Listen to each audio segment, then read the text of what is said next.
Les internautes seront peut-être surpris de voir figurer La Fontaine dans cette série documentaire consacrée à Port-Royal. Ils seront sans doute encore plus étonnés de découvrir dans l'œuvre du fabuliste les pistes d'un traitement peut-être efficace contre le coronavirus. C'est ce que nous projetons de vous proposer dans nos prochaines vidéos consacrées à La Fontaine, Port-Royal et la chloroquine. La vieille image d'Épinal de La Fontaine, construite et renforcée par une solide tradition scolaire, à la vie dure. Le bonhomme La Fontaine, fort de son office des eaux et forêts, entouré d'animaux, épicurien, souriant, libertin grivois parfois, en particulier dans ses contes.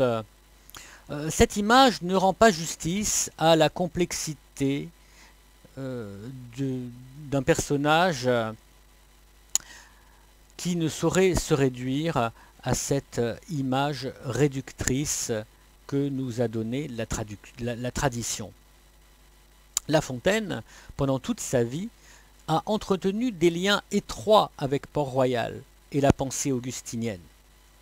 Il était si lié aux amis du monastère que ceux-ci, à plusieurs reprises, firent appel à ses talents de poète, et lui-même tint à plusieurs reprises également à mettre sa plume au service de l'augustinisme.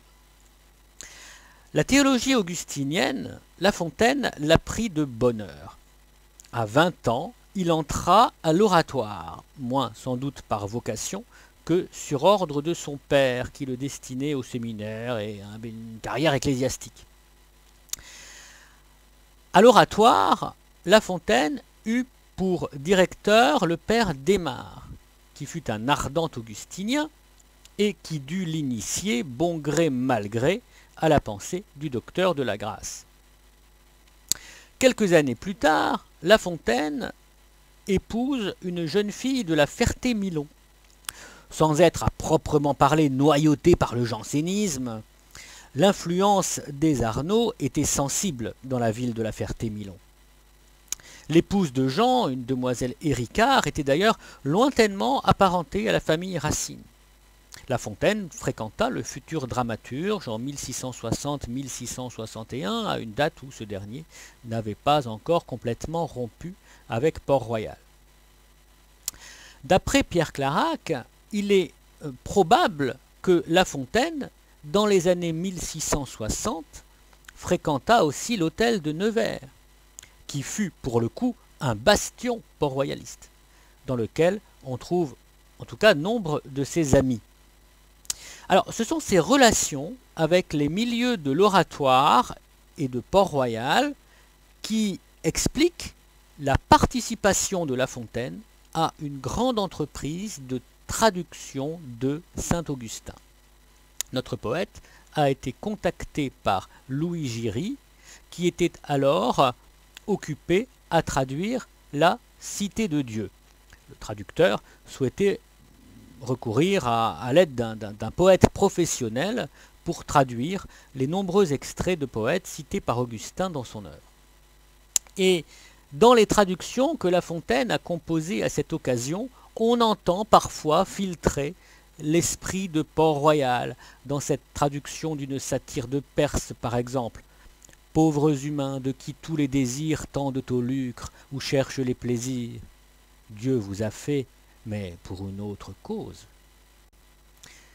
La Fontaine fut ainsi, en 1665, un poète augustinien, janséniste, si l'on veut, en tout cas, un poète proche de Port-Royal.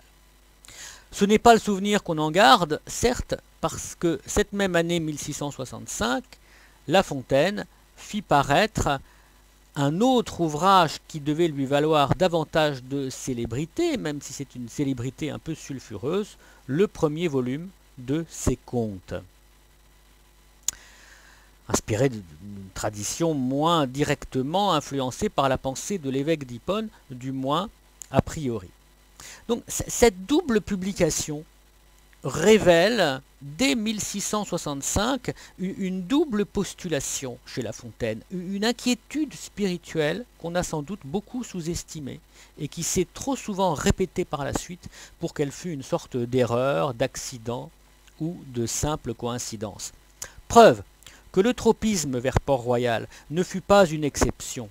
Vers la même époque, La Fontaine mit sa plume encore plus directement au service des intérêts directs de Port-Royal en participant à la campagne d'opinion en faveur du monastère à une date où celui-ci était violemment persécuté par le pouvoir. Vers cette date, en effet, il composa 2 poèmes, une ballade sur Escobar et des stances sur Escobar. Ballade sur Escobar, stances sur Escobar qui sont comme des provinciales en vers et qui manifestent le courage et l'engagement politique de La Fontaine à une époque où le monastère de Port-Royal était persécuté. Rappelons qu'Escobar était un moine espagnol, un moine jésuite espagnol et une des cibles favorites de Pascal dans les provinciales. Escobar était accusé de trouver des échappatoires à tous les péchés et à toutes les fautes et à pardonner à peu près tous les crimes imaginables.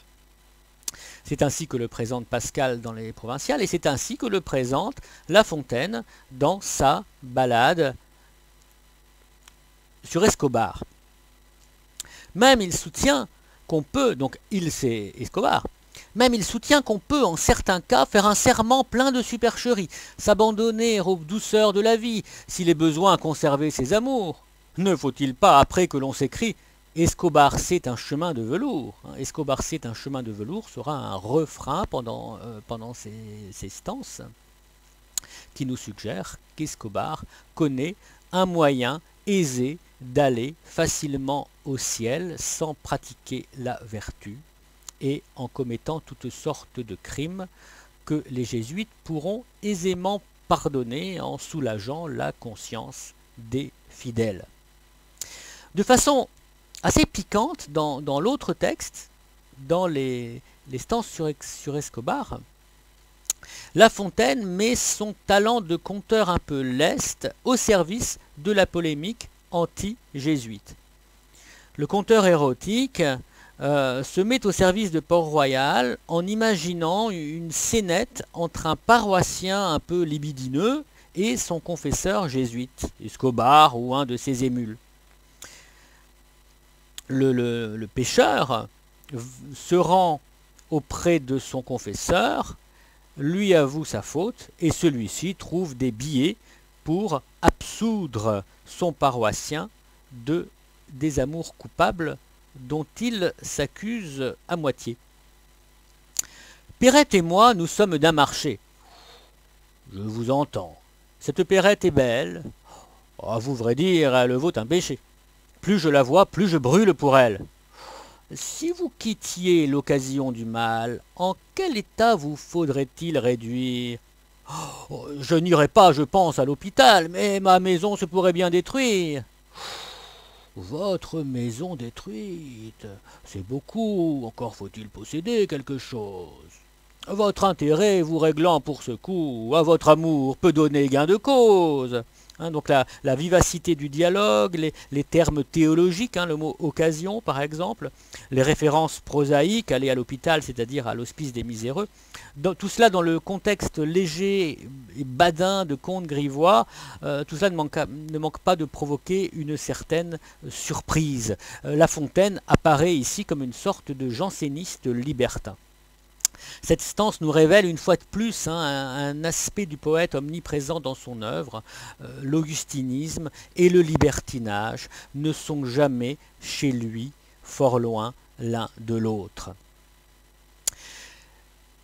Les vers de la Cité de Dieu, 2 poèmes anti-jésuites, on dira que ce n'est pas encore beaucoup, que la récolte est encore maigre, et que ces 2 collaborations furent marginales et de circonstances, manifestant surtout toute la bizarrerie qu'il y aurait à considérer un La Fontaine augustinien.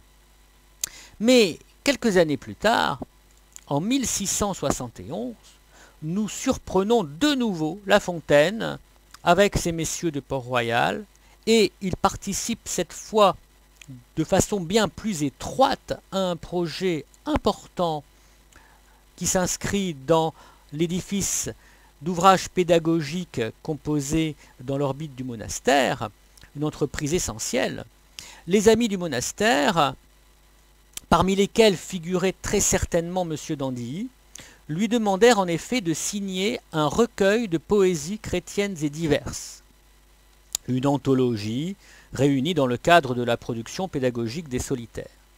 Il s'agissait pour eux de mettre dans les mains des jeunes gens des vers qu'ils puissent lire sans blesser leur conscience ni corrompre leur esprit. Anne-Claire, dans une minute précédente, nous a rappelé l'importance des sciences de l'éducation pour Port-Royal. Les solitaires avaient donc publié une série de manuels, parmi lesquels ce florilège. La Fontaine signa l'ouvrage et offrit la préface, une dédicace adressée au prince de Conti.